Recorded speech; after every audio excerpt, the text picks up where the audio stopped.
Okay, guys. There's probably no way to get ready for this, so let me just.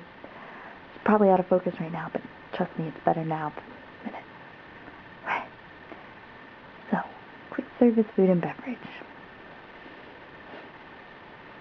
Okay. So, hi guys, it's Larkin, like the bird, and you may notice I'm wearing something a little different than last time. Well, I am. This is Port Orleans Resort quick service food and beverage costume, both for French Quarter and Riverside.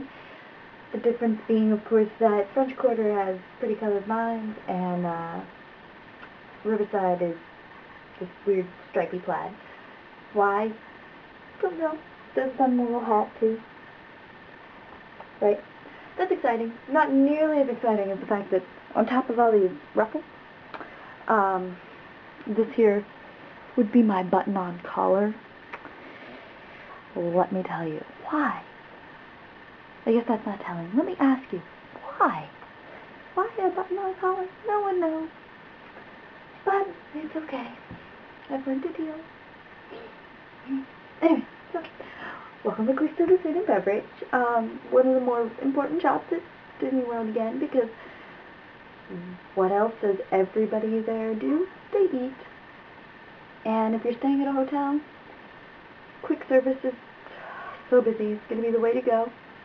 I don't know exactly what to say about it. It's really high guest value, but the one thing that I definitely prefer above soaring for it, well, there's a couple things. Let me go over those. You get guest contact. You get to sit and talk to someone for half an hour. And it's okay. You could be at your cash register chatting it up. You could be wiping tables and chatting it up. It's all okay because it's more relaxed. You know, your breaks, they aren't done through the CDS. Your breaks are, your manager walks in and says, okay, you gotta take 45 minutes. And that's great because, you get to stop and talk to someone for half an hour and you get paid for it and it's fun. And it's just more relaxed in that sense. It's a lot of people that work at the resorts are these old immigrants that are, and it's not the college students running around going, yeah. So it's just really relaxed in general. And you know, there are people that were wearing bright blue eyeshadow that worked there for like 5 years wearing bright blue eyeshadow and nobody cares. Of course, mine is definitely not Disney Look approved. But you know what? I'm not at Disney right now. So, what else about quick service? Oh, I was going to talk about my scar. It's really, I don't know if you can see it, and it might go out of focus. There's a little scar right there. That was from, weird to explain, scooping gravy. The way it worked was you went and got these dinner plates, and you would get chicken or ribs, and then you would get sides. And if you got mashed potatoes, you get gravy. I was scooping the gravy, and you kind of scoop it, you know, so it doesn't drip. And I was doing that, and there's these quesadilla makers right next door in the same shop. And they're like 400 degrees, and they have these really, really sharp edges. So I go like this, and I cut my arm open, and then it like seared it shut, so I didn't like bleed or anything, but it was not fun. And this is from like 4 years ago. You can't even see it now, which is great. But it was pretty bad at the time. I also used to have to scoop ice cream with a splint because I had tendonitis, and it turns out scooping ice cream, the first day I went training, I was like, oh, we're scooping ice cream, this is fun.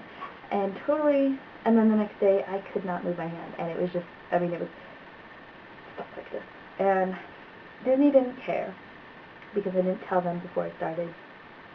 So all I could do was wear a splint whenever I had to scoop ice cream, and it worked pretty well. I've got several, and they're really grimy because they get covered in like chocolate syrup and whipped cream, and they're all sticky, but what can you do? Even wearing like 2 gloves, there's nothing you can do. Let's see, food and beverage. Terrible costumes, which lots of them have terrible costumes. I don't know, maybe they hate us. I don't know why they need us. If anyone ever figures out how to wear this flattering, it's got this weird apron with flaps that they have elastic, but they don't quite fit, so and the skirts are really short, I guess. That could you I don't know if you can see that. You might have seen that. They're short. They're really short. Apologies to Cameron, who I'm not going to be stripping in this one, although I do it at work. You just put a pair of shorts on under here, and you wear a shirt underneath. I'm actually wearing a shirt underneath right now.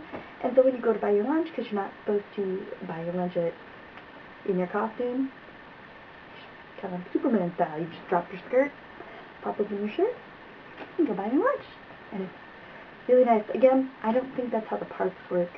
Of course, they also have Subway at their break room, and we don't.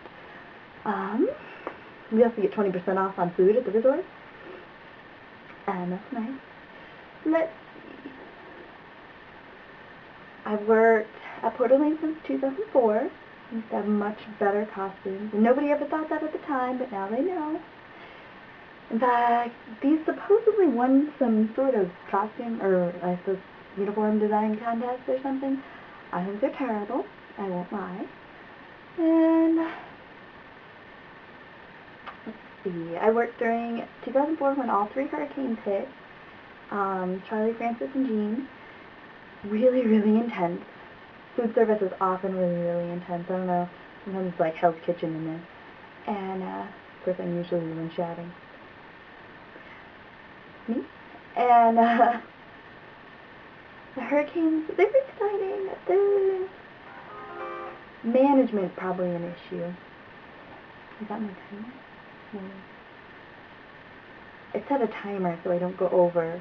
You guys probably think I'm weird because I'm reshooting this. But it was really, really badly out of focus because I turned it on like this so it focused to like inches in front of the camera, and then I was like back here, and then it was just like this cloudy figure. What else about food service? Like I said, it's really busy, it's really intense, and if you run out of something, people will kill you. There aren't a lot of tips or anything for it, just that, like, I don't know, it's really good for guest contact, and you meet people in the beginning and end of their days, usually, because they'll go eat breakfast, and you run to the parks, and then they come back at, like, 10 o'clock at night and want food. And so you get to hear a lot about what's the best ride, and what's the, you know, and you get to talk to people, and that's really great. You get a lot of feedback from people, and it's really fun. I don't know, I feel like I fit in really well there. Not so much anymore. I guess I learned at working attractions and slide operations to tell other people what to do. To be like, well, you go in row 1, you go in row 2. No, I said row 2. And like, you do what I say or you don't get to go in front. Food service, you're at their mercy. And that took the couple times I picked up shifts since starting, it's hard to get used to. It's like, you do what they say, and if they want extra this and no lettuce or whatever, you just do it, and you just try not to roll your eyes too much, and although that's also a little more forgivable, you can argue with them a little bit more, and nobody really cares. I really think, oh my god, apparently that's the noise it makes when you have gone 9 minutes, so, wow, I'm sorry about that. Anyway, so that means I've talked for 9 minutes, and well, that's all I've got for today. Anyway, I was running out of things to say, so thank you for watching, and hope you guys enjoyed it.